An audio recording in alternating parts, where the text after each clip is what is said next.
Hello everyone, नमस्ते। स्वागत छ मेरो ब्लगमा। आज चाहिँ दाइलाई खाना बनाउन आँटेको होइन। दाइ आज विश्वको फ्लाइटमा बाहिर जाँदैछ होइन, त्यही भएर आज दाइलाई भनेर मैले लोकल मासु खुवाउन आँटेको छु होइन। अरू परिकार पनि पाकिरहेछ। आजको रेसिपी के कस्तो हुन्छ हेर्नु होला है त।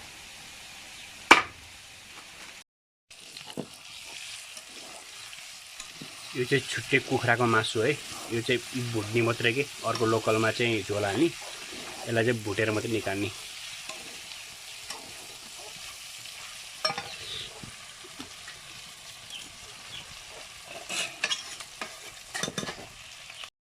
गोल भनेपछि अचार बनाउनु पर्यो है। यसको चाहिँ मलाई सिलौटोमा हालेर यसको चाहिँ अचार बनाउनु पर्यो।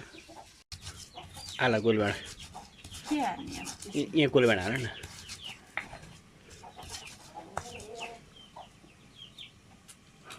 सिलौटोमा पिसेको गोल भाँडा यस्तरी बनाउँदा चाहिँ मिठो हुन्छ। ब्लेन्डर गर्नुभन्दा चट्ट लागेर सिलौटोमा पिनेको सही हुन्छ।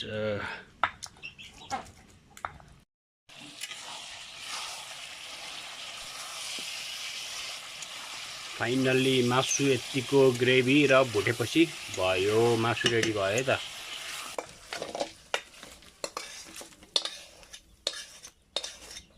मासु पनि रेडी भइसक्यो है। अब हामी अर्को आइटम बनाउँछौँ है त। फाइनली अचार पनि रेडी भयो। अब हामी अर्को आइटमतिर लागौँ है त। अब चाहिँ यसमा साग बनाउँछौँ है। हाला हाला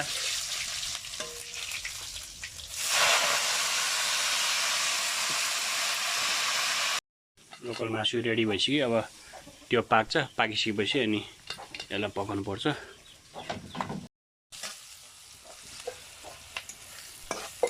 अब मासुको लागि रेडी हुँदैछ है। मासु त्यहाँ छ, अब हाल्नुपर्छ एकछिनमा मासु। ल हाल। यो लोकल कुखुराको मासु भालेको यो पनि रेडी भइसक्यो है। अब यहाँ भात सिटी लाग्दैछ। अब गाइस यहाँ चाहिँ अब खाने कार्यक्रम भइरहेछ। यहाँ दाइ भाउजू आउनु भइसक्यो, मम्मी पनि आउनु भइसक्यो। अब चाहिँ यो चाहिँ खाना खानुभन्दा अगाडिको खाजा है। के छ अब यो खाइसकेपछि खाना पाक्दैछ, त्यसपछि अनि खानासाना खानुपर्छ। के हाल्यो मम्मी? साग हालेको नि। अब साग हाल्नु पर्यो, मासु हाल्नु पर्यो। हाल्नु न त। माइलो छोरा घरमा आएको अरू खानालाई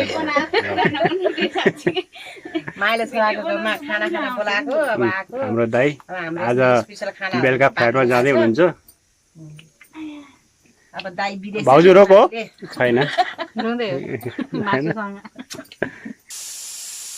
दामी भएको है मासु चाहिँ। खतरा लाग्यो।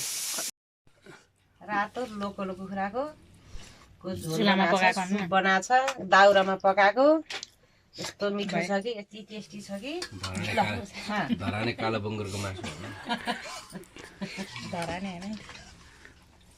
धराने होइन, यहीँको नेपालचोके कुखुरा। पाल्चोकमा पारे।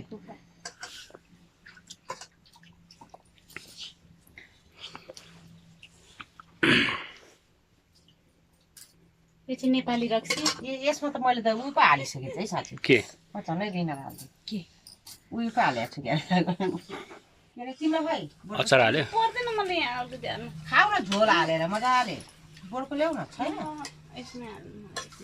तिमीलाई फेरि हड्डी हड्डी मनपर्ने होला होइन। खाना चाहिँ रेडी भइसक्यो है। अब चाहिँ हामी खानातिर लाग्यौँ है। तपाईँलाई कस्तो लाग्यो हाम्रो भिडियो? लाइक, कमेन्ट, सब्सक्राइब गर्नु होला है त। आगामी दिनमा फेरि यस्तै भिडियो फेरि आउनेछ है। तबसम्मको लागि बाई बाई।